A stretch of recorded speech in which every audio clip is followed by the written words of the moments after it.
नमस्कार। NCERT class 11th chemistry part first chapter 1 some basic concepts of chemistry. इसकी 2 class में हम बहुत सारी बातों के बारे में जान चुके हैं। आज की क्लास में हम जो बात करेंगे वो करेंगे गैलुसैक का आयतन संबंधी नियम। इसके बाद हम डाल्टन्स एटॉमिक थ्योरी, डाल्टन्स परमाणुवाद के सिद्धांत की बात करेंगे, आवोगाड्रो संकल्पना की बात करेंगे और उसके बाद हम मोल कंसेप्ट के बारे में या मोल अवधारणा के बारे में जानेंगे। ये सभी महत्वपूर्ण बातें हैं जिनको कि हमें सीखना और जानना आवश्यक है। तो सबसे पहले हम बात करते हैं गैलुसैक का गैसीय आयतनों का नियम। जब रासायनिक अभिक्रिया में गैस संयुक्त होती हैं या बनती हैं तो उनके आयतन सरल अनुपात में होते हैं, बशर्ते सभी गैसें समान ताप और दाब पर हों। जब हाइड्रोजन के 100 ml ऑक्सीजन के 50 ml के साथ संयुक्त होकर जलवाष्प देते हैं, यहाँ आप समझने की कोशिश करें कि हाइड्रोजन और ऑक्सीजन ये आपस में मिलकर जल बना रहे हैं और ऑक्सीजन के हाइड्रोजन का हमने कितने लिए 100 ml और ऑक्सीजन का लिया हमने 50 ml और उससे बन रहा है हमारे पास में 100 ml वाटर, 100 ml जल बन रहा है। तो यहाँ हाइड्रोजन और ऑक्सीजन का जो आयतन में जो आपस में ये संयुक्त हो रही हैं उनका अनुपात कितना 2:1 है, यानी कि 2:1 में ये संयुक्त हो रही हैं। गैलुसैक के आयतन संबंधों के अनुपात की खोज वास्तव में आयतन के संदर्भ में स्थिर अनुपात का नियम थी। जैसे हमने पहले भी कहा था कि स्थिर अनुपात में संयुक्त होते हैं। पिछली कक्षा में आपने सीखा था कि जब कोई यौगिक बनेगा तो स्थिर अनुपात में होगा, उसके जो तत्व हैं उनका अनुपात स्थिर होता है। इसी प्रकार से ये गैलुसैक का नियम वास्तव में उसी पर ही आधारित था। अब हम सीखेंगे एवोगाड्रो का नियम। एवोगाड्रो नियम क्या है? ये समान ताप और समान दाब पर सभी गैसों के समान आयतन में अणुओं की संख्या समान होनी चाहिए। यहाँ हम देखें जब जलवाष्प का फॉर्मेशन हो रहा है यानी कि वाटर वेपर्स बन रही हैं तो उसमें हाइड्रोजन के 2 आयतन ऑक्सीजन के 1 आयतन से मिलकर जलवाष्प के 2 आयतन बना रहे हैं। तो यहाँ हमें ये देखें एवोगाड्रो क्या कहते हैं, ये कहते हैं समान ताप और समान दाब पर सभी गैसों के समान आयतन में अणुओं की संख्या भी समान होनी चाहिए। परमाणु द्रव्यमान। एक परमाणु द्रव्यमान मात्रक को एक कार्बन 12 परमाणु के द्रव्यमान के 1/12वें भाग के रूप में परिभाषित किया जाता है। इसको थोड़ा सा समझें यहाँ पर कि परमाणु द्रव्यमान कह क्या रहे हैं। कार्बन का एटॉमिक मास 12 है, उन्होंने कहा इसका 1/12वां भाग यानी कि लगभग 1 हो गया। आप समझे बात को? तो उसका कितने प्रतिशत है या कितना अनुपात में है उससे ये एटॉमिक मास या परमाणु द्रव्यमान निकालते हैं। 1 AMU बराबर होता है एटॉमिक मास यूनिट बराबर 1.665056 × 10⁻⁻24। आजकल AMU की जगह U प्रयोग करने लगे हैं जिसका मतलब होता है यूनिफाइड मास या एकीकृत द्रव्यमान। औसत परमाणु द्रव्यमान, एवरेज एटॉमिक मास। अब इसमें समझें, देखो जैसे मान लीजिए कार्बन है, कार्बन के 3 आइसोटोप्स मिल रहे हैं, एक कार्बन 12, कार्बन 13 और कार्बन 14 का। एक का मास 12 है, एक का 13 है, एक का 14 है। तो कार्बन का एवरेज एटॉमिक मास कैसे निकालेंगे? तो उसके लिए क्या करते हैं, परसेंटेज वो देखते हैं एबंडेंस कितनी है। तो रिलेटिव एबंडेंस में हमें देखा जैसे जो कार्बन 12 है वो तो मिल रहा है 98.892%। जो 13 कार्बन है, कार्बन 13 वो मिल रहा है 1.108% और 14 कार्बन या कार्बन 14 2 × 10⁻⁻10 मिल रहा है। इनके मास आपको दिए गए हैं, एक का 12, एक का 13.00335 और एक का 14.00317। इससे कैसे निकालेंगे देखें एवरेज एटॉमिक मास, उसको समझने की कोशिश करें। कार्बन की आपेक्षिक बाहुल्यता लिख ली हमने कि रिलेटिव एबंडेंस कितनी है 98.890। कार्बन 13 की लिख ली और कार्बन 14 की हमने लिख ली कितनी है। अब इसका औसत परमाणु द्रव्यमान कैसे निकालेंगे? हमने कहा 98.890 ये तो किसका है, कार्बन 12 का इंटू 12U। तो हमने कार्बन 12 का तो 12U लिख लिया। इसके बाद में 1.180 परसेंटेज एबंडेंस कितनी है 13 की, तो साथ में लिख लिया हमने 13.00335U क्योंकि ये इसका मास है कार्बन 13 का। जो कार्बन 14 है उसकी एबंडेंस है 2 × 10⁻⁻10 और उसका मास कितना है 14 × 14.00317U। इन सब का हमने कैलकुलेशन किया। कैलकुलेशन करने के बाद जो वैल्यू आई वो है 12.011U। तो ये कार्बन का एवरेज एटॉमिक मास कहलाएगा।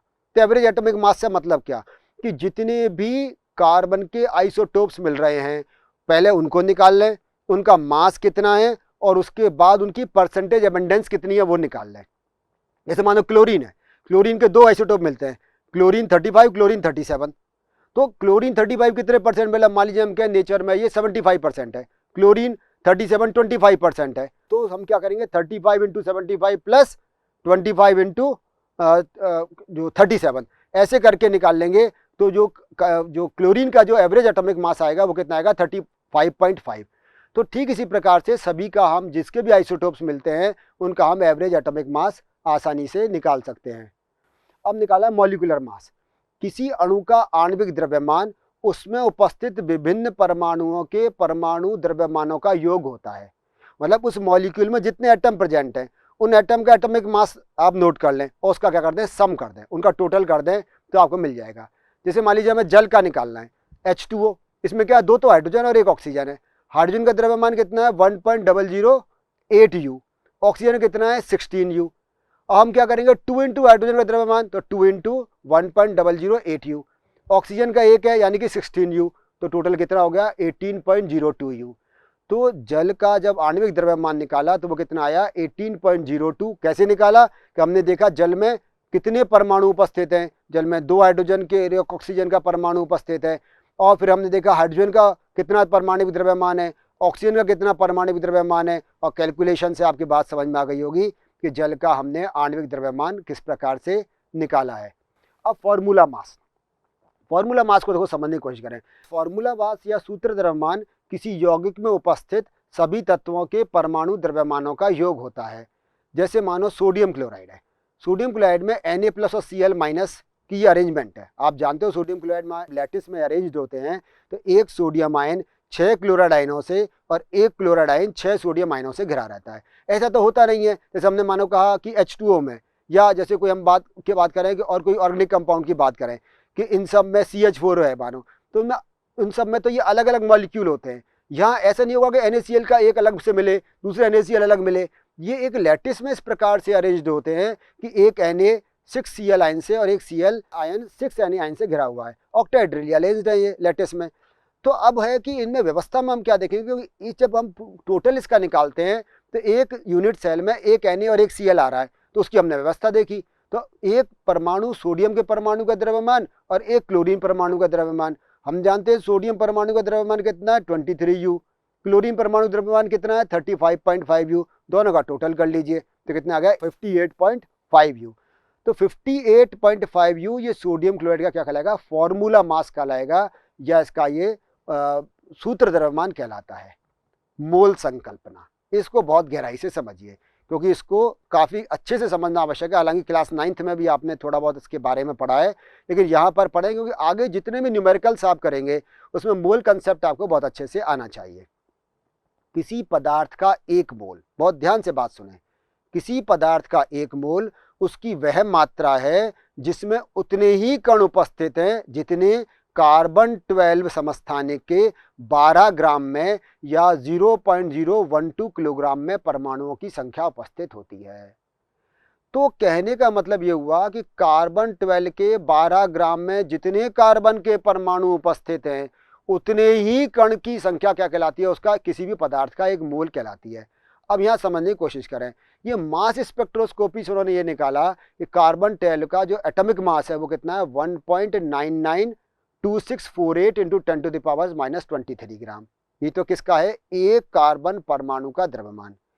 अब हम के कार्बन 12 के या कार्बन 12 के एक मोल का द्रव्यमान कितना है 12 ग्राम, तो हम क्या करेंगे 12 को इससे डिवाइड कर देंगे। कार्बन का कितना है 12, किससे डिवाइड किया 1.992648 से, तो कितना निकल कर आया हमारे पास में 6.0221367 इंटू 10⁻23 एटम पर मोल। तो ये जो 6.0221367 आया है ये क्या कहलाता है, ये एक मोल कहलाता है, ये मोल की संख्या कहलाती है। और इसके आधार पर ये आप संकल्पना कर सकते हैं, इसको हम एग्रोवेगडो संख्या भी कहते हैं, इसको हम एग्रोवेगडो स्थिरांक भी कहते हैं, और जिसको हम Na से रिप्रेजेंट करते हैं। तो किसी भी पदार्थ का हम देखेंगे मोल कंसेप्ट के बारे में आप बात कर सकते हैं। मोलर मास की बात करें, किसी पदार्थ के एक मोल के ग्राम में व्यक्त द्रव्यमान को उसका मोलर द्रव्यमान कहते हैं। हमने पहले भी वाटर का एग्जांपल लिया था, यहाँ भी लेकर करते हैं। ग्राम में व्यक्त मोलर द्रव्यमान संख्यात्मक रूप से परमाणु द्रव्यमान, आणविक द्रव्यमान तथा सूत्र द्रव्यमान के बराबर होता है। जैसे जल का हमने कैसे निकाला था, जल का हमने कहा था उसमें 2 हाइड्रोजन के एटम प्रेजेंट है तो उनका 2 हो गया, ठीक है ना, कैसे 1.008 प्लस 1.008 या 1.08 इंटू 2 कर लें। और ऑक्सीजन का 15.9994 होता है, यानी कि लगभग 16 होता है, वो कर लें, दोनों का ऐड कर दें तो वो कितना आ गया 18.02। यदि इसको ग्राम पर मोल में दे रखा है, यहाँ ध्यान से सुना, यूनिट देखें ध्यान से क्या है, 18.02 ग्राम पर मोल, इसका मतलब ये क्या कह रहा है, ये वाटर का ये मोलर मास कहलाएगा। एक और कंसेप्ट, इस पर भी न्यूमेरिकल काफी आते हैं, इसको समझने की कोशिश करें। प्रतिशत संगठन या परसेंटेज कंपोजिशन किसी ज्ञात अथवा अज्ञात यौगिक में उपस्थित तत्वों के द्रव्यमान प्रतिशत का परिकलन प्रतिशत संगठन कहलाता है। इसको आप अभी पहले फॉर्मूला समझ लें, फिर एग्जांपल समझेंगे तो और बात समझ में आ जाएगी। तत्व का द्रव्यमान प्रतिशत, ये क्या है, यौगिक में उस तत्व का द्रव्यमान अपॉन यौगिक का मोलर द्रव्यमान इंटू 100। तो वाटर में हाइड्रोजन का कितना द्रव्यमान उपस्थित है अपन यौगिक का, यानी कि पूरे वाटर का, इंटू 100 कर लें तो उससे उसका द्रव्यमान प्रतिशत आ जाएगा कि वाटर में हाइड्रोजन का द्रव्यमान प्रतिशत कितना है। अब इसी को हम यूँ कहें, मानो कि जल में ऑक्सीजन का द्रव्यमान प्रतिशत निकालना है। पहले तो हमने क्या कहा, जल में हमने निकाला किसी तत्व का, मतलब हाइड्रोजन का निकालना।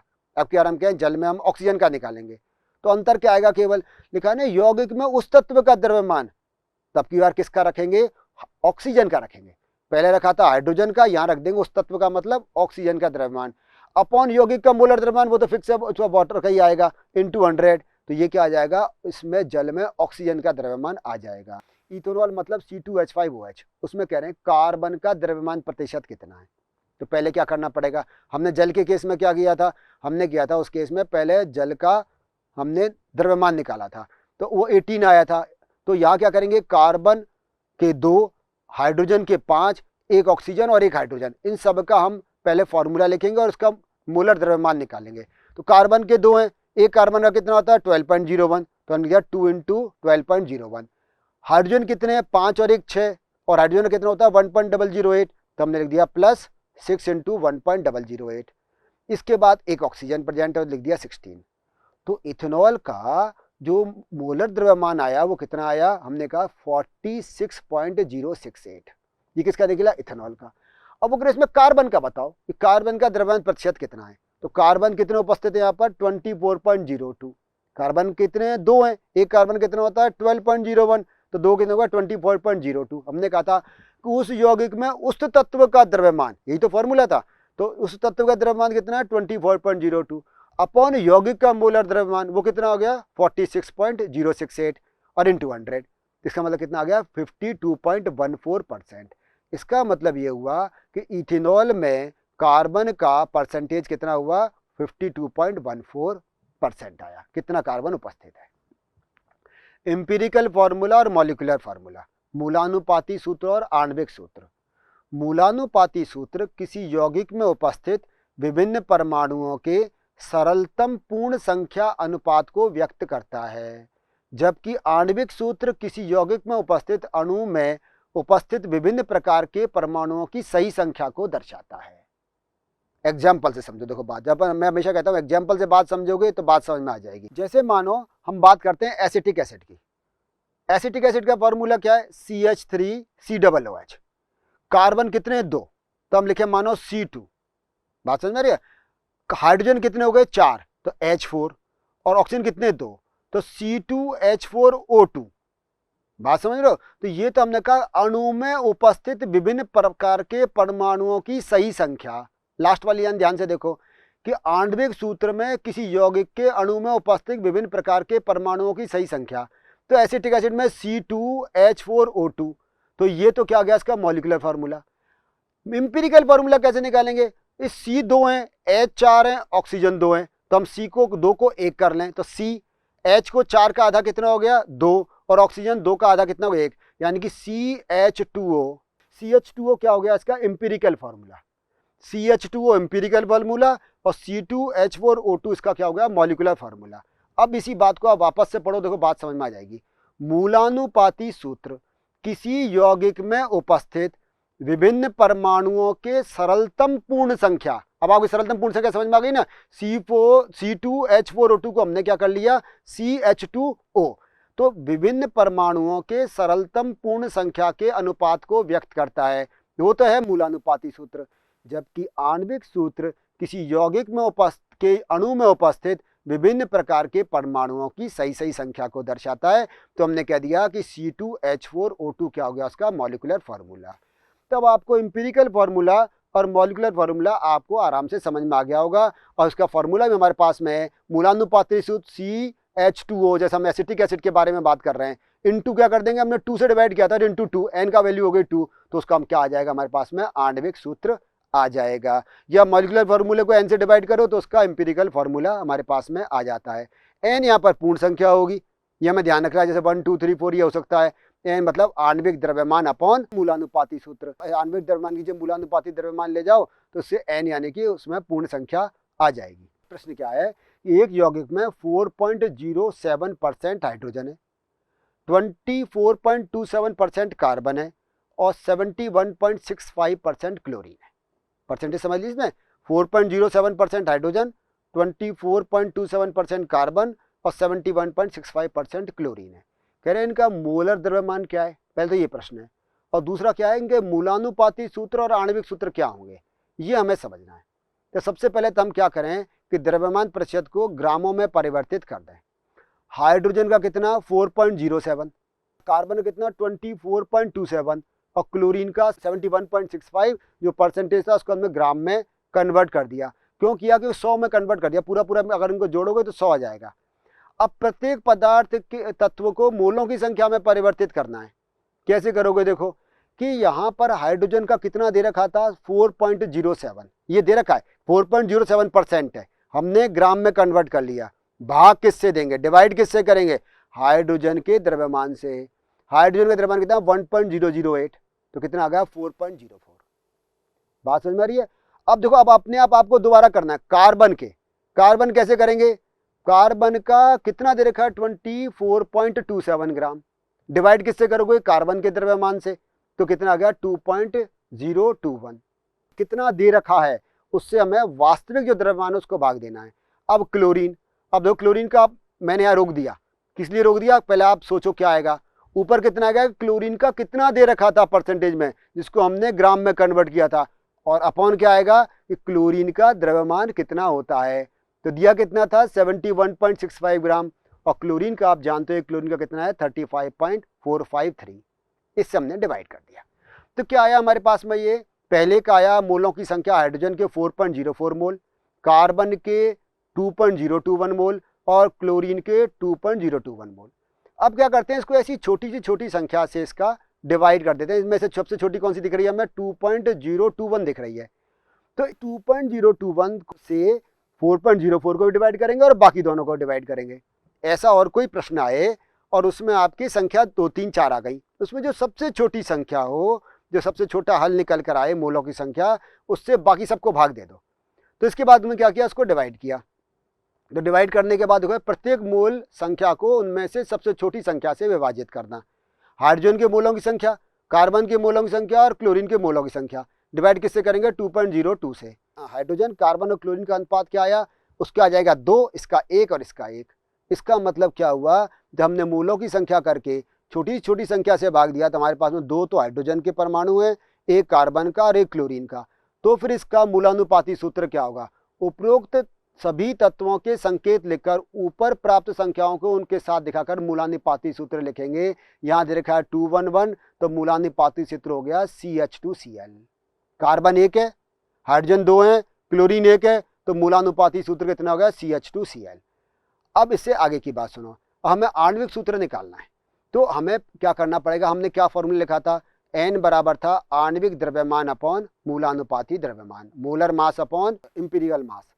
आणविक द्रव्यमान दे रखा है कितना है 98.96, और मूलानुपाती सूत्र में जब हम देखेंगे, जो हमारे पास फॉर्मूला आया CH2Cl, कार्बन का 12, हाइड्रोजन के 2 × 1 आ गया और क्लोरीन का 35.5, तो कितना आ गया 49.48।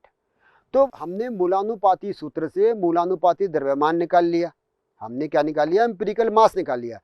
अब इस एम्पिरिकल मास से किसको डिवाइड करेंगे, मॉलिक्यूलर मास को, तो n की वैल्यू आ जाएगी। तो यहाँ हमारे पास मॉलिक्यूलर मास कितना है 98.96, एम्पिरिकल कितना है 49.48, तो 2 आ गया। इसका मतलब क्या हुआ कि हमें बजाय एक कार्बन के इसमें कितने कार्बन है, 2 हैं। हाइड्रोजन कितने हैं, 2 के बजाय 4, और क्लोरीन कितना हो गया, 2। तो अब हमें क्या निकालना है, आणविक सूत्र बराबर N इंटू मूलानुपाती सूत्र। आणविक सूत्र हो गया 2 इंटू CH2Cl, यानी कि इसका जो मॉलिक्यूलर फॉर्मूला आया वो कितना है, C2H4Cl। खूब अच्छे से बात समझ में आ गई। इंपेरिकल फार्मूला कितना, CH2Cl।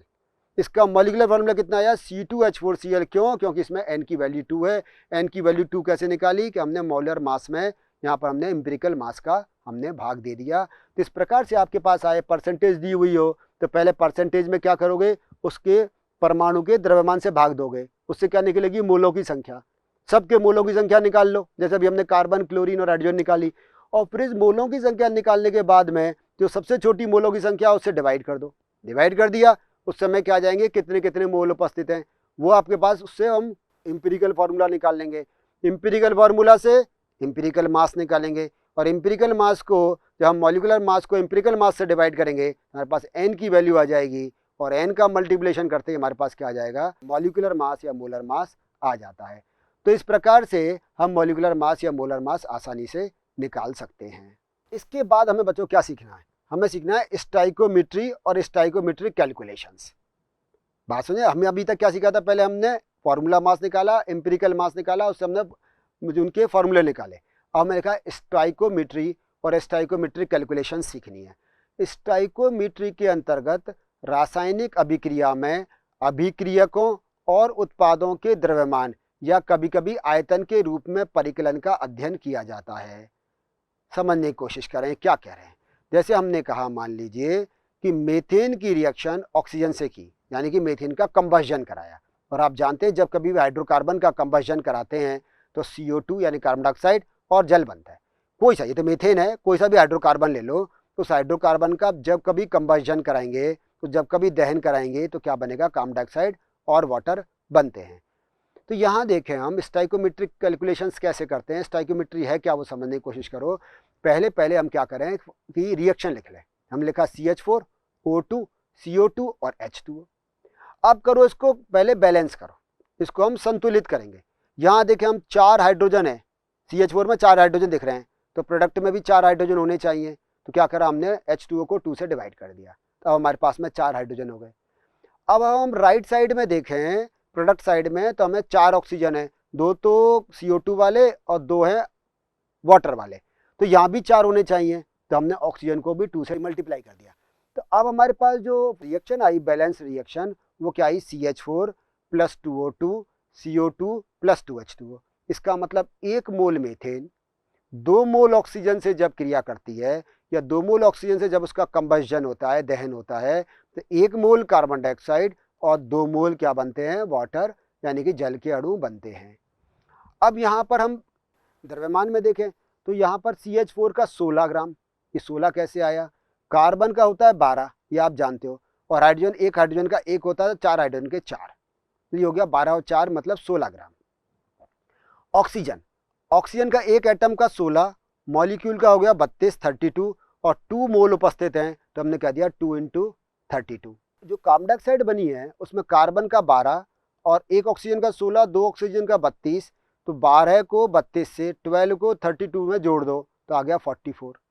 और H2O के मोल कितने हुए, 2 इंटू 18, तो H2O का हम कई बार देख चुके 18 है, तो 2 इंटू 18।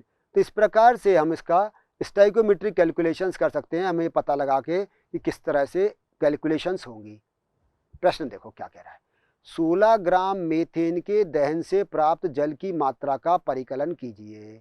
तो सबसे पहले हमें क्या करना पड़ेगा, अभी हमने रिएक्शन देखी थी, सबसे पहले हम मीथेन का कंबशन कराएंगे। कंबशन मतलब ऑक्सीजन से रिएक्शन कराएंगे, क्या बनेगा, हम जानते हैं कि जब कभी भी हाइड्रोकार्बन का कराते हैं कंबशन तो CO2 और H2O बनेगा।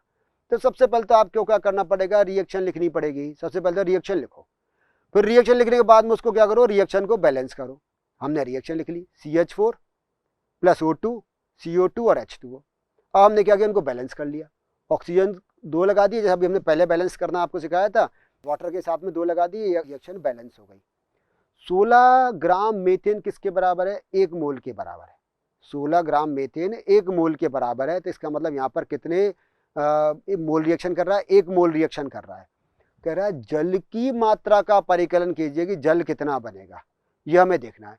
तो समीकरण में हम देखें यहाँ पर जल के 2 मोल प्राप्त हो रहे हैं। जल के कितने बन रहे हैं? 2 मोल। एक जल के मोल का भार कितना होता है? 18 ग्राम। तो जल के 2 मोल बनेंगे, इसका मतलब कितने हो गए? 36 ग्राम।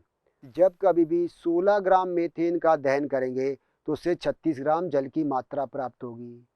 आप तो यूँ कहता है 1 मोल दहन करोगे तो कितने मोल प्राप्त होगा? तो आप कहते 2 मोल प्राप्त होगा। यदि मोल में पूछेगा तो 2 मोल। अच्छा, इसको एक और तरीके से सीखते हैं। देखो बैक साइड में जाते हैं वापस से। अब आपसे क्या मानो कार्बन डाइऑक्साइड कितनी प्राप्त होगी? आपसे ये पूछे मानो कि 16 ग्राम मीथेन के दहन से कार्बन डाइऑक्साइड कितनी प्राप्त होगी, तो हमारे पास क्या 16 ग्राम से कितनी बनेगी? कार्बन का निकाल लो, कार्बन का 12, उसका 32, तो 44 ग्राम बनेगी। 16 ग्राम मीथेन से 44 ग्राम कार्बन डाइऑक्साइड प्राप्त होगी। मानो प्रश्न ये आता है 8 ग्राम मीथेन लो तो कितनी कार्बन डाइऑक्साइड बनेगी? तो हमारे पास में समझदार देखो है कि 16 ग्राम से तो बन रही है 44, 44, तो 8 से कितनी बनेगी? 22।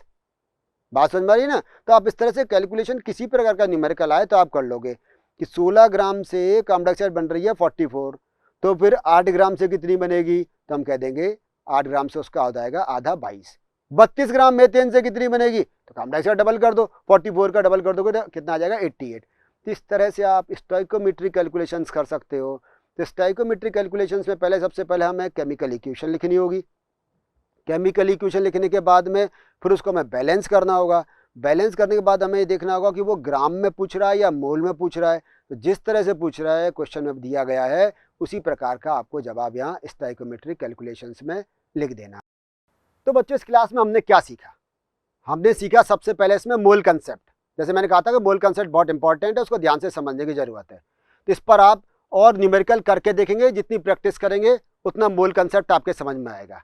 हाँ, तो हमने क्या सीखा इसमें? सबसे पहले हमने मोल कंसेप्ट सीखा, हमने फॉर्मूला मास जाना, हमने इसमें मॉलिक्यूलर मास जाना कि मॉलिक्यूलर फार्मूला कैसे निकालते हैं, हमने एम्पिरिकल फार्मूला जाना, हमने एक न्यूमेरिकल की सहायता से हमने देखा मॉलिक्यूलर फार्मूला और एम्पिरिकल फार्मूला में क्या अंतर है, उनको कैसे पहचानेंगे। इथेनॉल का एग्जाम्पल लेके हमने बात की थी, उसके द्रव्यमान का हमने किया था, और सबसे बाद में हमने सीखा था स्टोइकोमेट्री के बारे में बात की थी कि कोई भी आप केमिकल इक्वेशन को पहले उस लिख लेंगे, उसके बाद उसको बैलेंस करेंगे, बैलेंस करने के बाद में हमें मोलों की संख्या का पता चल जाएगा।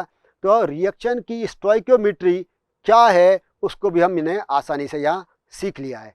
अब जो इसके बाद जो क्लास होगी उसमें हम सीखेंगे लिमिटिंग रिएजेंट क्या है, सीमांत अभिकर्मक क्या है, और उसके बाद हम सॉल्यूशन स्टोइकोमेट्री जिसमें बहुत सारे कंसेप्ट हैं जैसे mass percentage, molarity, molality, normality, ये सबको हमको नेक्स्ट क्लास में सीखना है।